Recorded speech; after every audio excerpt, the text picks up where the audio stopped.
Good afternoon. Welcome to the Midday Mull for Thursday, the 12th of January.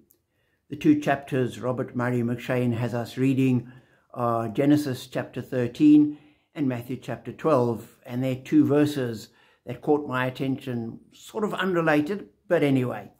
Beginning of chapter 13 in Genesis, we're told, "So Abram went up from Egypt to the Negev with his wife and everything he had, and Lot went with him. Abram had become very wealthy in livestock and in silver and gold." And so here we have this at the start of Abram's story, that he was a wealthy man. He had plenty of livestock, and not only livestock, but he had lots of servants and shepherds and people looking after them. And sometimes as I read through Genesis, I have this picture of Abram and his family, a little group of sort of 6 or 7 people, and you realize, no, it was a huge retinue. There were a lot of people that were part of Abram's contingent, and he was a wealthy man.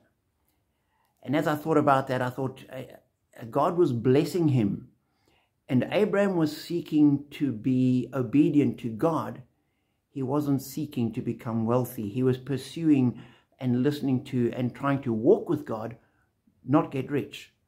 And that's a challenge. We need to also fix our eyes on Jesus, and we may or may not become wealthy as a result.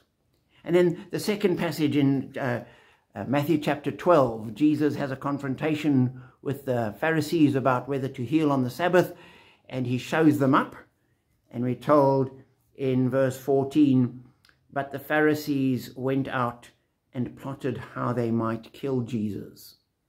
Aware of this, Jesus, and as you think, if Jesus was aware of their plot, what would he have done? Jesus, aware of this, prayed and fasted and waited on God. Jesus, aware of this, went and offered sacrifices and called for God's help, or called on angels, or no, we're told, aware of this, Jesus withdrew from that place. The logical, sensible, practical thing to do. I'm in a spot here, everybody's against me, things are getting a little bit hot here, let's just get out of town. That's what he did, and it worked. And sometimes I think, well, I certainly might have a tendency to overcomplicate things and try and over-spiritualize things and think, oh, what is the right spiritual response? And time and again look through the Gospels and through the Scriptures. So often it's a practical response. Jesus, aware that things were going to get tight and nasty, just left, went out of town. And that was the end of that. And so be encouraged to pursue God as Abram did, and wait on God to bless you in whichever way he chooses. And as we go through life, when confronting issues, so often let's just do the practical, sensible, everyday common sense thing to make life better, not only for ourselves, but for everyone.